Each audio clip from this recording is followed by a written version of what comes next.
Welcome to the first episode of Greenhouse 7 Hot Takes, Big Mistakes. Yeah. I know everyone is very excited we got picked up for a second season, although Taylor said I wasn't quite strong enough on my own. So we have Greenhouse 6 alum and icon, Josh Portillo Piglet. Hello. Thank you for joining us. Of course, I'm so happy to be here, so excited, but what I'm not excited to see is our first boot of the season. Daniel, tell us how you feel. You know, I'm disappointed when in my first interview, the first thing I said is my one objective was not getting voted out first, which sucks. But, you know, I was happy to play, and I actually think I did about it the best I could given what was happening. Yeah, and so what do you think did happen? I mean, your exit speech was pretty explosive. Yeah. What was your goal there, and did you think that was going to be able to shift some minds last second? I don't think it. I did not go into the speech thinking that it was going to be able to change anybody's mind, but it was sort of my Hail Mary because I knew that everybody in the room was against me. It became pretty obvious to me about halfway through the round that the energy had just flipped entirely, and nobody was giving me anything. So I was, making as many swings as I could, but my thought was my only chance left was to try and convince people in my speech, so that's what I tried to do. I thought it was pretty iconic, and you had 2 votes to stay. Who do you think wanted you to stick around? That's such a good question. Probably Seth. I think Seth was telling the truth when he said he'd never vote against me. I don't know who the other one is. Because Courtney and Stephanie were both aligned with me, right. But I'm pretty sure that they both were just trying to vote with the majority by the end, so I honestly don't know who the other person was. I would like to reveal to you now. Yeah. Seth, even though you threw him under the bus, drove it forward, backwards, got out and beat him for a second, he did vote for you to stay, as well as Courtney. Wow. Oh, wow. So everybody was right to fear the people who went to school together. That was the right choice for them. Yeah, so do you think the pre-existing relationships, do you think that's what got you? And do you think it was Seth saying, I will never vote for Daniel to a group of people? Everybody said that the reason was that Seth said that, so I think I just kind of got screwed over. I think at that point there wasn't much that I could do. Because honestly, I don't think until that point the pre-existing relationships were having that much of an impact in the game. Early on, when I was talking to Courtney and talking to Seth, we said that we were going to try and play under the radar and not spend too much time talking together.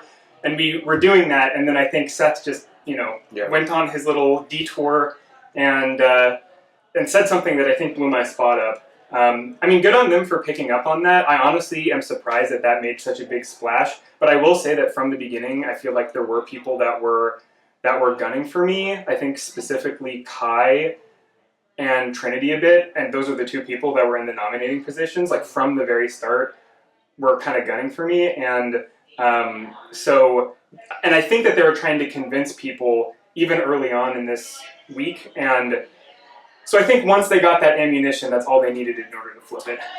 So walk me through what your strategy was coming into the game, and then how do you think it ended up playing out for you in the long run? My strategy coming in was to try and make as many one-on-one relationships with people as I could and have them think that I was going to be their number one and that they'd want to go late into the game with me. And I think I really did do that. I think maybe too much. I think part of the reason that I was on people's radars was that I was talking to too many different people. At least that's what I think. We'll see if they say something different when the tape gets filled back. Maybe they all hate me. But so that was my strategy, and I think I played it off. But like I said, I think that it ended up biting me in the butt because that put me on people's radars. And then when Seth said I'd never vote him out, that just confirms, the suspicion that everybody has when I'm out there talking to people. So I think my attempt to try and stay under the radar put me on the radar and is what got me out.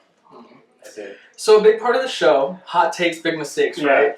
Josh and I are real quick going to rapid fire some hot take questions at you. Okay. And we want you to answer as open, honest, real as you can. All right, okay? All right, yeah. We'll kick it off with, who do you think is the biggest snake? JP. Why? Is there a reason why? I think he was just lying to my face. At the very beginning of this week, he was like, we're good. We're not going to have to, we don't even have to talk any longer. And then I had 2 more conversations with him, and both times I could tell he was just lying to my face. But he was one of the better liars. There are some really bad liars in this group. Okay, great. So that leads us to our next question. Who is a really bad liar? I think Kai's a really bad liar. I think that Trinity's a really bad liar. And I know I'm saying their names a lot in here, but it could just be because I'm opposed to them. But I think that it was very, very obvious from their energies that they had nothing. They wanted nothing to do with me. Yeah. Our next question off of that is, who do you think is in the best spot after that first round? That's a great question. I'm gonna have to think about that for a second.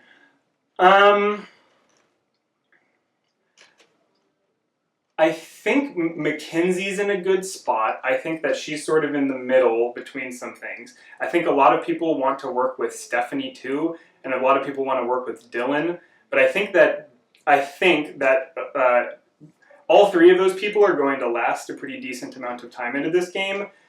But I worry that already some of them are on other people's radars, and so I think that they might get targeted pretty soon. So out of the three of them, I'm going to guess that Mackenzie's going to make it deepest in. Okay. Is there a predicted winner that you could see just looking into the future from what you've seen? Oh, that's so hard. You have one person. Who do you think is going to win? I'm going to put my money on Courtney. Okay. Yeah, I'm going to put my money on Courtney. I like it. And who do you think is going to follow you next? Probably somebody from those three guys that I pointed out. I think that there were people that were not. I think that they really don't have that strong a connection to some of the other people, and I think the fact that I just called them out is going to bring attention to them. And so I think a lot of people are going to be fine with just cutting them and letting them go. They're going to be easy votes, especially since I called them out. Cool. Nice. And can you wrap up your entire greenhouse experience so far? Like, what's it been like for you? It's been fun. It's been a lot of people lying to me.